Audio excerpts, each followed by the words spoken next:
Sutra teratai yang menakjubkan. Bab 9. Peramalan bagi yang masih dalam tahap belajar dan yang telah melampaui tahap belajar. Shun Fa Xiang, Sutra Teratai, episode 1164. Ananda yang terunggul dalam mendengarkan Dharma, mendapatkan peramalan. Pendalaman akan prinsip kebenaran, pemikiran hening dan wawasan unggul telah mencapai batas maksimal. Tiada lagi yang perlu dipelajari. Makanya dinamakan telah melampaui tahap belajar. Bagi orang yang masih dalam tahap belajar ataupun orang yang telah melampaui tahap belajar, secara bersamaan menerima peramalan dan memiliki satu gelar yang sama. Semua orang masih ingat bab sebelumnya, yaitu bab 500 murid menerima peramalan, telah berakhir. Selanjutnya adalah bab peramalan bagi yang masih dalam tahap belajar dan yang telah melampaui tahap belajar. Kemarin kita juga telah membahas, bagi yang masih dalam tahap belajar dan yang telah melampaui tahap belajar, Buddha Dharma memiliki praktisi kendaraan kecil. Yang masih dalam tahap belajar dan telah melampaui tahap belajar memiliki praktisi kendaraan besar. Yang masih dalam tahap belajar juga telah melampaui tahap belajar prinsip kebenaran. Praktisi kendaraan kecil hanya memberi manfaat untuk diri sendiri. Prinsip kebenaran juga telah dipahami menyeluruh mendapatkan 4 tingkatan pencerahan, yaitu yang telah melampaui tahap belajar, telah mempelajari segala yang perlu dipelajari, ya, jika praktisi kendaraan besar mereka membangkitkan tekad luhur, membangun ikrar agung, mulai bersungguh hati mencari prinsip dan ajaran kendaraan agung. Selain memahami ajaran kendaraan kecil, saat masuk ke ajaran kendaraan besar, masih harus terus-menerus ke atas mencari jalan kebudayaan, ke bawah membimbing para makhluk. Prinsip kebenaran tidak akan habis dipelajari, tetapi ajaran kendaraan kecil telah dipahami seluruhnya, sebab dan kondisi di kehidupan masa lampau, karma balasan lingkungan dan karma balasan langsung, di kehidupan sekarang dan di kehidupan masa mendatang. Telah dipahami di dalam ajaran kendaraan kecil, membangkitkan tekad luhur diri sendiri, membangun ikrar, yaitu memberi manfaat kepada diri sendiri, sudah sepenuhnya memahami Buddha dan Dharma, batin dan semua makhluk yang tidak terhitung jumlahnya. Juga dapat memahami niat Sang Buddha sejak kalpa tanpa awal untuk waktu yang panjang. Buddha tidak pernah merelakan para makhluk terus-menerus datang ke dunia, mengendarai Dharma dan datang ke dunia, mengendarai Dharma dan menjalani ke dalam 5 alam dan 4 jenis kelahiran. Semua ini demi menyadarkan semua makhluk. Semua ini demi menyebarkan benih kebajikan, menyebarkan benih pikiran bijak di setiap batin semua makhluk. Beliau mulai tanpa henti memberi semangat dan mengajari cara kita menggarap ladang batin.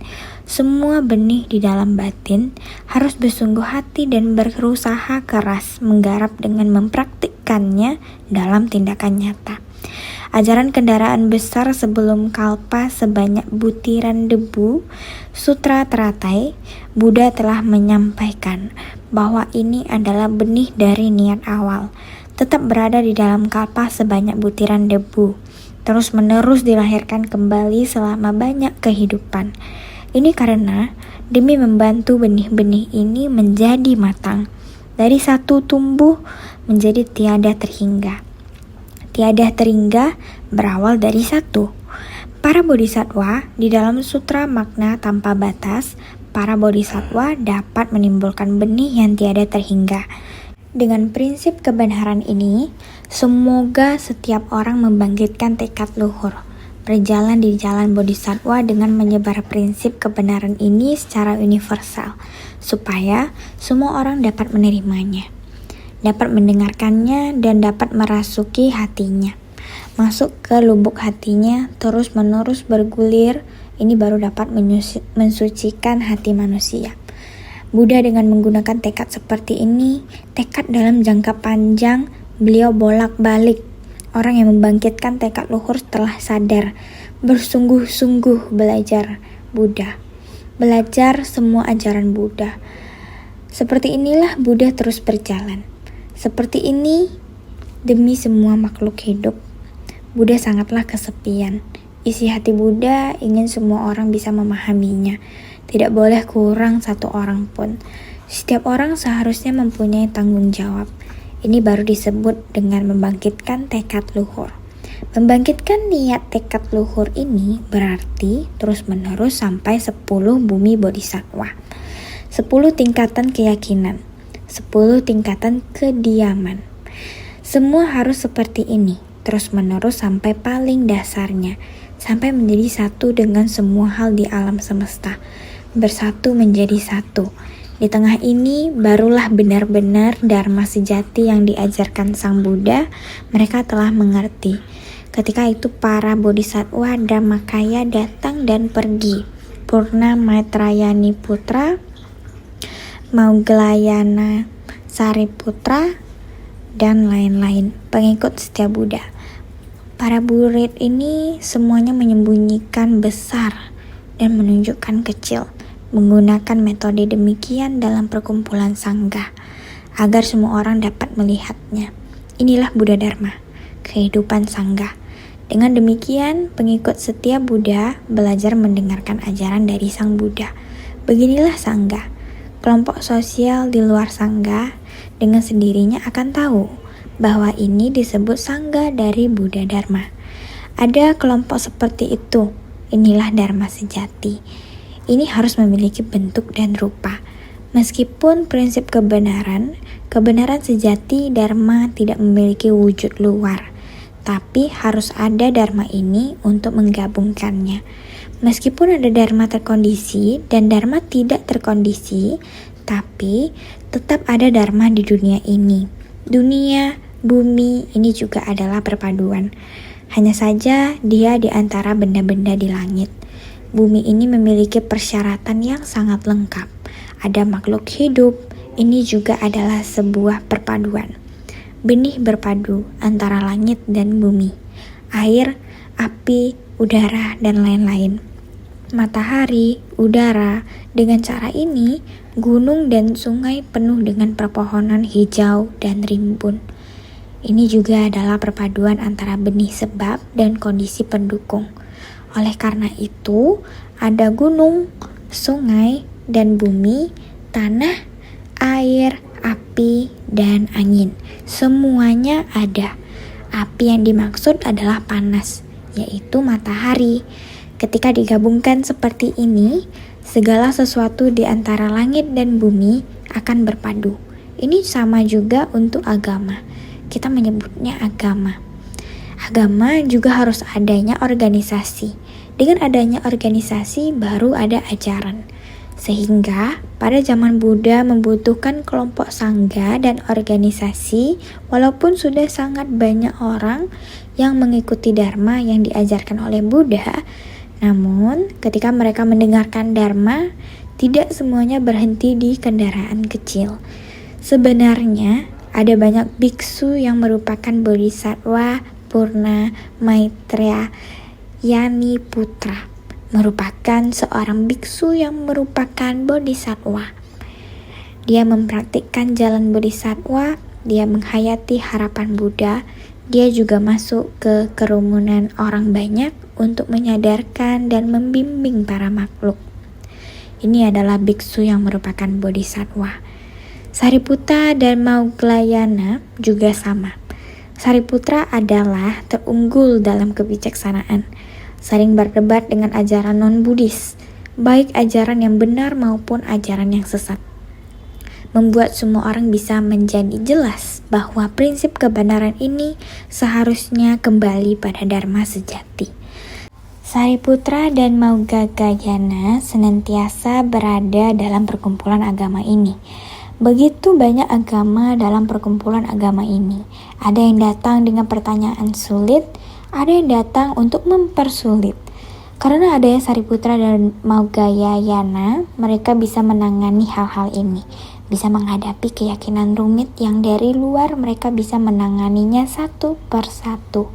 Pergi membabarkan dharma, pergi membimbing dan menyadarkannya, ini juga merupakan menyembunyikan besar dan menampakkan kecil. Ketika mereka keluar, mereka bisa menerapkan ajaran Buddha dan pemikiran Buddha, dan mereka bisa sepenuhnya mewariskan kepada mereka yang pada umumnya tidak memahami dharma sejati. Maka dikatakan bahwa mereka sama juga adalah bodhisattva. Mereka merupakan salah satu yang menyelamatkan para makhluk. Jadi, dalam kelompok sangga, Buddha juga tidak sedikit yang menyembunyikan besar dan menampakkan kecil. Mereka sudah melampaui tahap belajar bodhisattva dharmakaya. Adalah demikian menampakkan tubuh mereka di dunia dan mengikuti Buddha untuk menyadarkan dan membimbing para makhluk. Jadi, baik orang yang masih dalam tahap belajar ataupun orang yang telah melampaui tahap belajar ataupun orang yang masih dalam tahap belajar adalah orang-orang yang membangkitkan tekad awal. Mereka mulai merasa bahagia dapat mendengarkan Buddha Dharma, memahami bahwa di dunia ini penuh dengan penderitaan, membangkitkan tekad awal menjadi anggota monastik. Dengan demikian, mereka membangkitkan tekad untuk menjadi anggota sangga, memerlukan kebijaksanaan dari yang telah memahami jalan agung. Orang-orang yang mendalami sutra dengan cara ini menerima dan membimbing lagi orang-orang yang memiliki tekad awal ini. Ini adalah seperti satu keluarga. Kakak mengajari adik. Ini adalah prinsip yang sama. Jadi, dapat diartikan di dalam anggota sangga ada yang lebih senior yang memiliki pengalaman lebih dalam, ada juga yang baru masuk. Sehingga seperti ini, orang yang masih dalam tahap belajar ataupun orang yang telah melampaui tahap belajar secara bersamaan menerima peramalan dan memiliki satu gelar yang sama. Sebelumnya, bab 500 murid menerima peramalan, mereka semua mendapatkan peramalan di waktu yang sama, dan satu memiliki gelar yang sama. Sekarang mari kita lanjutkan. Orang-orang yang sedang dalam tahap belajar maupun yang melampaui tahap belajar, mereka akan menerima peramalan.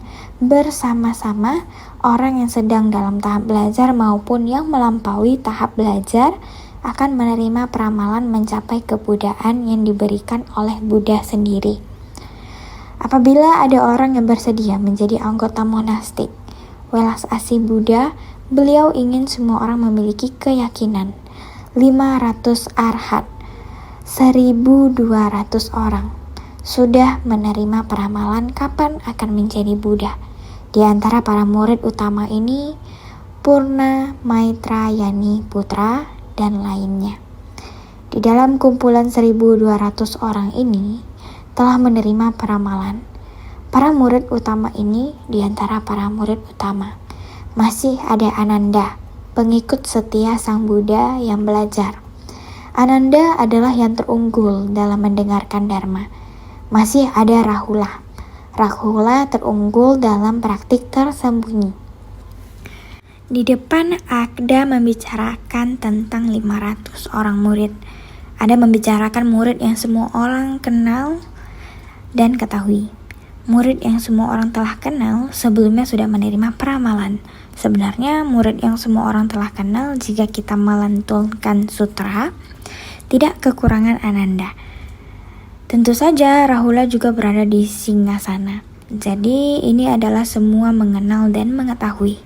Sutra yang kita lantunkan di dalamnya juga ada 1.200 orang. Semua orang mengenal dan mengetahui. Semua orang telah mengenalnya. Tapi di depannya bab 500 murid menerima peramalan masih belum mendengar tentang Ananda Rahula. Mulai sekarang adalah Ananda Rahula. Ini di bab yang sekarang, yang adalah bab peramalan bagi yang masih dalam tahap belajar dan yang telah melampaui tahap belajar. Mereka berada di antara para murid dengan peringkat terunggul. Sang Buddha mulai memberikan peramalan. akan dimulai dari dua orang ini. Ini adalah pengikut yang senantiasa berada dekat Buddha, yang telah dikenal dan diketahui oleh semua orang. Pada dasarnya menerima peramalan tubuh perubahan atau yang disebut dengan nirmanakaya dan mencapai kebudaan yang masih dalam tahap belajar yang telah melampaui tahap belajar bersama 2000 orang. Ada 2000 orang, tidak hanya 1200 orang. Masih ada 2000 orang yang masih dalam tahap belajar. Pada kelompok orang-orang ini, Sang Buddha belum memanggil nama mereka dan juga belum memberikan peramalan. Orang-orang ini dalam hati ingin menerima peramalan, juga memiliki permohonan seperti ini. Sebagai contoh, Ananda dan Rahula berkata, "Mengapa Sang Buddha telah memanggil nama semua orang dan memberikan peramalan kepada mereka? Mengapa nama saya yang belum dipanggil?" Tidak hanya Ananda dan Rahula, sebenarnya masih ada 2000 orang lainnya yang menjadi anggota Sangha. Mereka dengan sepenuh hati memohon dan juga berharap Sang Buddha dapat langsung memberikan peramalan kepada mereka. Ini adalah tata gata sesuai kapasitas, makanya membabarkan bab ini. Pada bab sebelumnya, bab 500 murid menerima peramalan, Sang Buddha pernah mengingatkan Kasyapa bahwa 1200 orang tersebut juga dapat mencapai kebudaan. Mereka juga memperoleh peramalan, mohon dapat meneruskan pesan ini kepada mereka. Namun masih banyak orang yang tidak selalu pergi dan banyak orang, tetapi 1200 orang itu selalu bersama Buddha. Contohnya, 3 Kasyapa bersaudara. Di antara murid-muridnya ada 1000 orang yang mengikutinya untuk membina diri. 3 Kasyapa bersaudara tersebut memiliki 1000 murid yang datang untuk membina diri mereka di dalam Sangha Sariputta dan Maugayayana.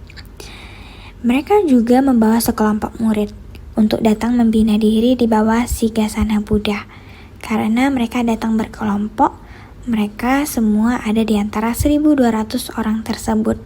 Ada beberapa orang mereka yang baru membangkitkan tekad, datang satu persatu bergabung di Sangha, atau saat Sang Buddha menggembara di dunia. Ketika mereka datang ke suatu tempat, mereka membangkitkan tekad. Mereka memohon untuk menjadi seorang biksu, membangkitkan tekad untuk menjadi biksu, dan mereka pun menetap untuk membina diri. Di sanalah mereka akan menjadi seorang biksu. Di sanalah mereka membina diri. Oleh karena itu, masih ada 2000 orang yang membina diri di tempat yang berbeda.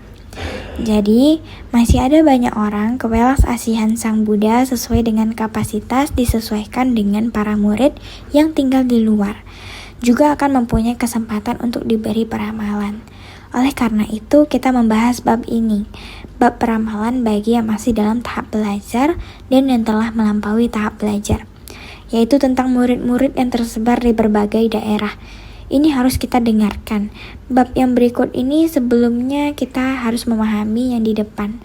Jika yang di depan dari Sang Buddha memulai pelatihan diri, mulai membimbing para makhluk di sana, mereka membawa serta para muridnya, dan dengan demikian belajar dari Buddha. Ini yang disebut sebagai pengikut setia. Dia pergi membabarkan dharma kemana-mana, dan selalu terdapat orang yang bertekad untuk melatih diri dan meninggalkan keluarga. Di tempat di mana mereka tinggal terhadap orang-orang ini, Buddha memandang setara. Pengikut setia yang berada di samping Buddha sudah mendapatkan peramalan terhadap para sangga yang tinggal tersebar di berbagai daerah. Batin mereka juga harus ditenangkan dengan memberi peramalan kepada mereka. Untuk itu sebelumnya kita harus sangat jelas mengerti kelompok 2000 orang ini masih menunggu peramalan dari Sang Buddha. Naskah sutra dimulai dengan demikian. Pada ketika itu, Ananda dan Rahula lalu berpikir demikian. Kami sekalian selalu berpikir sendiri, sekiranya mendapatkan peramalan. Betapa menggembirakannya. Mereka selalu bangkit dari tempat duduk dan pergi ke hadapan Buddha, bersujud dengan menempatkan kepala di kakinya dan bersama-sama berkata kepada Buddha, Ini adalah sutra teratai pada bab 9, peramalan bagi yang masih dalam tahap belajar dan yang telah melampaui tahap belajar. Karena pada bab 500 murid menerima peramalan, sebelumnya Ananda dan Rahula juga sangat gembira pada awalnya. Kegembiraan selanjutnya kemungkinan adalah mereka, tetapi masih belum memanggil nama mereka. Di saat ini dua orang yang Arya Ananda dan Rahula, mereka berdua mulai berdiri menghadap ke hadapan Sang Buddha, ingin mengundang Sang Buddha, mengingatkan Sang Buddha bahwa kami masih belum menerima peramalan. Sebenarnya Sang Buddha menyimpan jalinan jodoh seperti ini, harus memiliki permulaan.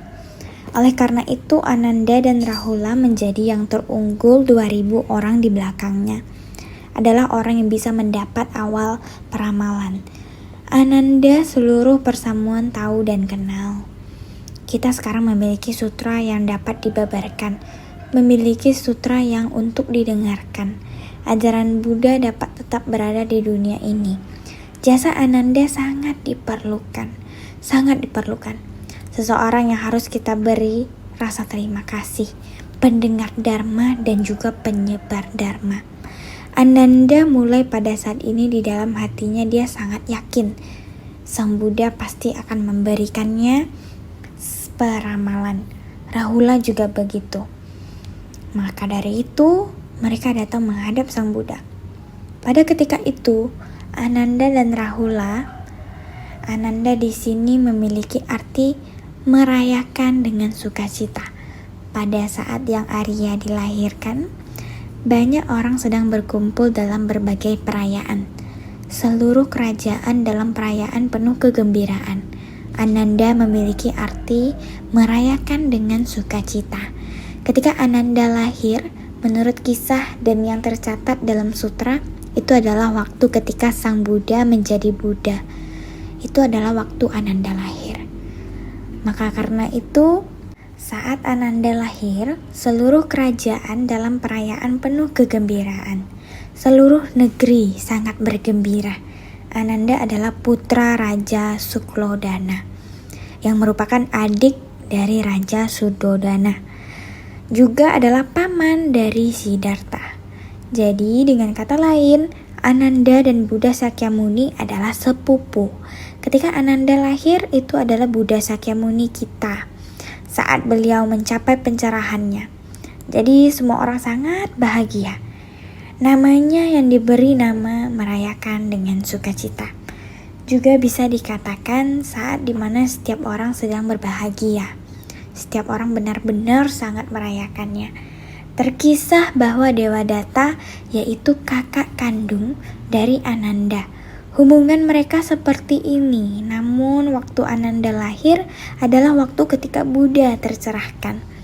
Sehingga adik sepupu Buddha yang juga adalah salah satu dari 10 murid utama Ananda adalah yang terunggul dalam mendengarkan Dharma. Ketika ia mendengar Buddha membabarkan Dharma, setiap kata diresapinya hingga ke dalam hati. Ajaran Buddha semuanya ada di dalam hati Ananda. Ini adalah Ananda. Ananda menjadi pengabdi Buddha. Sebenarnya ketika Buddha mencapai kebudaan, terkisah bahwa 6 tahun setelah Buddha mencapai kebudaan, Raja Sudodana rindu akan pangerannya. Beliau juga memahami bahwa pangerannya telah mencapai kebudaan. Semua orang menyebutnya sebagai Sang Buddha sebagai Bhagawan. Buddha membabarkan Dharma di mana-mana. Kenapa belum kembali ke tanah negeri sendiri untuk membabarkan Dharma? Sehingga Raja mengirim seseorang pergi untuk mengundang Sang Buddha untuk kembali ke tanah negeri dan membabarkan Dharma. Ini adalah 6 tahun setelah mencapai kebudaan. Barulah Buddha kembali ke Kapilavastu.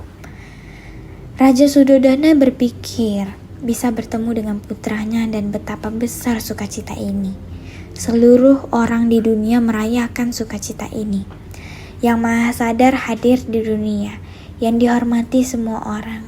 Yang Maha Sadar yang juga dinamakan sebagai Bhagawan akan kembali. Sehingga Raja sangat gembira. sehingga raja merasa waktu sangat lambat berlalu. Mengapa Buddha belum kembali? Raja tidak dapat mengendalikan dirinya, sehingga membawa rakyat dan menterinya untuk berjalan ke luar kota dan terus berjalan menuju ke luar kota dari kejauhan. Terlihat sekelompok biksu yang sangat rapi dan sangat agung, terpukau melihat keagungan sangga, berjalan perlahan-lahan menghampiri dan hendak mendekat. Raja Suddhodana tidak bisa menahan diri, kemudian menunduk memberi hormat. Para menteri juga tidak berani menunjukkan rasa tidak hormat, melakukan hal yang sama, menunduk memberi hormat keagungan penampilan sangga ini. Telah melupakan bahwa dia adalah putra saya. Sekarang yang ada di pikiran hanyalah yang maha tersadarkan, yang dihormati oleh semua makhluk, yang dinamakan sebagai Bhagawan. Telah lupa kalau hubungannya adalah ayah dan anak. Ini adalah jenis penghormatan yang diungkapkan menjemput Sang Buddha masuk ke dalam istana. Menunggu Sang Buddha untuk memulai orang-orang di dalam istana, semua orang sangat gembira. Dengan cara ini, Sang Buddha tinggal di Kapilavastu membabarkan dharma untuk sementara waktu. Setiap hari, Raja Suddhodana mengikuti Sang Buddha untuk mendengarkan dharmanya. Hatinya terbuka dan mengerti, memahami manusia akan 4 kebenaran mulia. Menyadari Pangeran Siddhartha dahulu kenapa bersikeras untuk menjadi seorang biksu. Ternyata antara prinsip kebenaran di dunia ini sangatlah berharga. Permata semacam ini sekarang dunia sepenuhnya dimiliki oleh Sang Buddha, di mana telah memiliki pusaka dharma di tubuhnya. Telah diberkati dengan segala kebijaksanaan dunia. Dia sangat senang, berharap semua orang bisa menjadi biksu bersama dengan Sang Buddha. Tapi urusan dunia juga perlu mengurus negara. Jadi dia mengeluarkan perintah dari raja bahwa jika ada 2 putra atau lebih, dia bisa membiarkan salah satu putranya untuk menjadi biksu. Dengan cara ini, keluarga kerajaan, banyak orang, dan putra menteri, dan keluarga kerajaan semuanya sangat bahagia. Merupakan hal yang sangat terhormat untuk seorang biksu. Orang tua sangat senang membiarkan putranya menjadi seorang biksu, asalkan anaknya sendiri bersedia untuk menjadi seorang biksu. Maka mereka bisa untuk menjadi seorang biksu.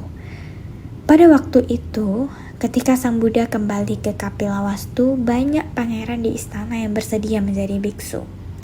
Banyak anak dari menteri juga bersedia menjadi biksu. Bukan hanya para bangsawan, tetapi orang-orang biasa, tetapi juga orang-orang rendahan. Demi kesetaraan bagi semua makhluk hidup, Sang Buddha berharap 4 kasta semuanya bisa setara. Jadi beliau menerima semuanya. Dalam sangga, berbagai macam ras benar-benar telah mendobrak sistem pembagian 4 kasta. Meskipun Sang Buddha pribadi tidak membeda-bedakan kasta dan menerima mereka semua sebagai monastik, di antara orang-orang semuanya adalah sama. 4 kasta selalu ada. Bahkan di India modern, masih ada prasangka terhadap orang miskin. 4 kasta masih dipisahkan dengan jelas. Harapan Sang Buddha agar orang-orang di India kuno dari semua kasta diperlakukan setara. Namun, dia hanya mampu mencapai di dalam sangganya sendiri. Meskipun tidak ada perbedaan dalam sangga di lingkungan masyarakat, pandangan orang-orang tetap sama. Dimulai dengan ini, keyakinan para Buddha Dharma di Kapilavastu menjadi tersebar luas. Aliran non-Buddhis secara perlahan semakin menurun. Beberapa orang bahkan sudah meninggalkan kemelekatan mereka dalam melatih diri dan mengabdikan diri mereka kepada Sangga Sang Buddha. Setelah lama berada di Kapilavastu, beliau mulai berkeliling untuk mengajar dan membimbing orang-orang, sering juga kembali ke Kapilavastu untuk mengajar dan membimbing orang-orang. Singkat kata, Ananda lahir saat Sang Buddha mencapai kebudaan. Oleh karena itu, Ananda waktu itu masih kecil. Namun, Sang Buddha sering dengan Dharma diwariskan kembali di negara Kapilavastu. Di Kapilavastu, Dharma Buddha sangat berkembang. Rata-rata setiap orang adalah keluarga Buddhis, apalagi keluarga kerajaan. Ananda adalah begitu. tumbuh besar di keluarga Buddhis, juga sering mengikuti Buddha mendengarkan Dharma. Batin sangat sukacita. Sampai saat Ananda berusia 19 tahun, ia merasa ia seharusnya meninggalkan kehidupan duniawi karena dia mendengarkan Buddha Dharma. Hatinya sangat sukacita. Tidak peduli dunia ada berapa barang seperti apa, masalah apa, tidak pernah merasakan rasa sukacita setiap kali saat mendengarkan Dharma. Sangat nyaman dan leluasa. Sukacita Dharma tidak dapat dilukiskan, bahwa dia memohon, dia mau mengikuti Sang Buddha meninggalkan kehidupan duniawi. Tentu, bapaknya sangat sukacita. Keluarga sukacita, Ananda lancar pergi meninggalkan kehidupan duniawi. Dalam kelompok Sangga, Muda Agung karena beliau ada 30 tanda agung. Sang Buddha ada 32 tanda agung. Ananda ada 30 tanda agung. Terkadang bisa membuat orang salah mengenalnya. Ananda dan Sang Buddha sepertinya sangat mirip. Hanya usia Sang Buddha lebih tua, Ananda lebih muda. Saat Buddha memberikan ceramah, ada Sariputta dan Maugayayana sebagai pelayan Buddha. Perlahan-lahan setelah 20 tahun usia Buddha semakin tinggi, Sariputta dan Maugayayana memberi saran kepada Buddha, menyarankan agar ada satu orang murid lagi yang bisa melayani di sisi Buddha dalam waktu lama. Buddha terdiam, artinya mengizinkan mereka. Terserah bagaimana kalian carikan. Sariputta dan Maugayayana kemudian merekomendasikan Ananda. Sudah berusia 20 tahun, meninggalkan kehidupan rumah tangga di usia 19 tahun. Tahun berikutnya Sariputta dan Maugayayana merekomendasikan Ananda sebagai pelayan Buddha. Buddha juga diam dan menerima dengan sukacita. Maugayayana dan Sariputta melihat Buddha menyetujui, lalu bergegas memberitahu Ananda. Kita berdua meskipun sering berada di sisi Buddha sebagai murid, namun pekerjaan masih banyak di kelompok Sangga, terutama mengurusi aliran non-Buddhis dari luar dan lainnya.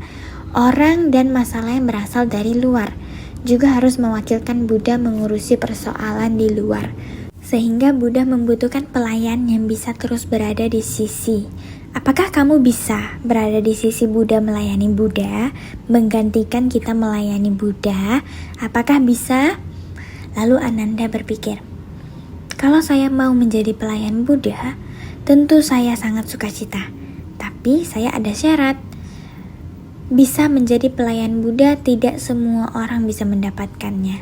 Kamu masih ada syarat. Ada. Yang pertama, saya tidak akan memakai pakaian Buddha. Tidak peduli apakah yang baru ataupun yang bekas, saya tidak akan memakai pakaian yang Buddha berikan kepada saya. Yang kedua, jika ada orang yang datang hendak mengundang Sang Buddha untuk menerima persembahan, jika saat itu hanya mengundang Buddha seorang, saya sendiri tidak akan pergi mengikuti Sang Buddha. Harus mengundang orang lain untuk mengikuti Sang Buddha pergi menerima persembahan. Ini adalah syarat kedua. Syarat ketiga, itu adalah semua dharma yang telah Sang Buddha babarkan selama 20 tahun lalu. Sang Buddha harus mengulangi sekali lagi untuk membabarkan kepada saya. Jika bisa menyetujui 3 syarat ini, maka saya akan sangat sukacita menjadi pelayan Buddha, ucap Ananda. Setelah Sariputta dan Maugayayana mendengarnya, mengapa Ananda bisa mengajukan syarat seperti ini, kemudian melaporkan kepada Sang Buddha. Setelah Sang Buddha mendengarkannya, tersenyum dengan bahagia, kemudian mengucapkan pujian. Ananda memang bijaksana. Ananda memang adalah seorang yang murni tubuh dan pikirannya. Kemudian menjelaskan kepada Sariputta dan Maugayayana. Pernyataan Ananda dan perasaannya adalah murni. Dia dekat dengan Buddha, bukan demi menikmati pakaian dan makanan, sehingga selalu mengikuti di sisi Buddha. Ada pakaian yang orang persembahkan kepada Buddha, pakaian dia tidak ingin orang mengira Ananda adalah serakah karena di sisi Sang Buddha. Persembahan dari orang sangat banyak, ada barang. Oleh karena itu dia seperti ini terhadap pakaian. Dia tidak menerima pakaian dari Sang Buddha. Tidak peduli apakah itu adalah yang baru dan tidak peduli apakah itu adalah yang lama. Dia tidak akan menerimanya. Kedua, tidak ingin diundang sendirian untuk menghindari kritikan orang. Jangan membuat orang mengatakan Ananda mengikuti Buddha. Semuanya menerima persembahan dengan melimpah. Sehingga Ananda demi menghindari prasangka ini, menghindari kritikan, sehingga dia tidak menerima demikian. Buddha menjelaskan, Sariputta Maugayana telah memahami. Para anggota sangga juga telah mendengarkan. Dia memohon untuk membabarkan dharma yang disampaikan 20 tahun lalu. Ananda memohon dharma demi para makhluk selama 20 tahun. Dharma yang dibabarkan pada masa lampau juga banyak orang tidak mendengar. Membabarkan kembali dharma 20 tahun lalu itu, Ananda mendengarkan juga demi memperluas dharma demi masa mendatang. Ananda demikian memohon, saya bersuka cita. Sangat baik. Demikian Ananda menjadi pengikut Buddha. Sangat bersyukur Ananda menjadi pengikut Buddha. Di samping Buddha, tidak peduli Buddha membabarkan dharma kepada siapa, dia mendengarkannya. Sedikit demi sedikit masuk ke batin Ananda. Dharma, ingatannya terunggul. Dia terunggul dalam mendengarkan dharma. Semua dharma berada dalam batin Ananda. Sehingga mengumpulkan sutra haruslah Ananda. Sehingga setiap sutra ada demikianlah yang saya dengar. Ananda demikian mendengarkan. Buddha di suatu tempat bersama seseorang membabarkan dharma ini. Ananda meninggalkan kehidupan duniawi. Buddha membabarkan dharma selama 20 tahun. Ananda sudah menjadi murid Buddha pada usia 20 tahun. Selama 30 tahun mengikuti Buddha, karena Buddha membabarkan dharma 49 tahun, karena dharma 20 tahun yang lalu ulang dibabarkan. Kemudian lagi, yaitu dharma yang dibabarkan oleh Buddha, semua adalah setetes demi setetes memasuki batin Ananda. Sehingga Ananda adalah lahir pada hari di mana Buddha mencapai kebuddhaan. Mengetahui Buddha mencapai pariniwana pada usia 80 tahun. Pada saat itu Ananda masih sangat muda, usia 50 tahun saja. Sehingga ajaran Buddha waktu itu mengumpulkan masih panjang. Sehingga ajaran Buddha demikianlah yang saya dengar. Dharma terus-menerus berulang di dunia. Demikian dikumpulkan. Sehingga kita harus menghargai saat mendengarkan dharma. Bersyukur adanya Ananda dan Buddha. Sewaktu Buddha tercerahkan, ketika mencapai kebuddhaan merupakan hari lahirnya Ananda. Jalinan jodoh ini begitu menakjubkan. Buddha membuka prinsip kebenaran segala sesuatu di alam semesta. Waktu itu merupakan lahirnya Ananda. Ananda lahir untuk memperluaskan dharma di dunia. Jalinan jodoh ini begitu menakjubkan. Sehingga kita mendengarkan harus senantiasa lebih bersungguh hati. Inilah sutra teratai yang menakjubkan. Shun Fa Xiang Sutra Teratai episode 1164. Kan daja hen yong xin de qingting. Semoga semua makhluk hidup berbahagia. Sadu, sadu, sadu.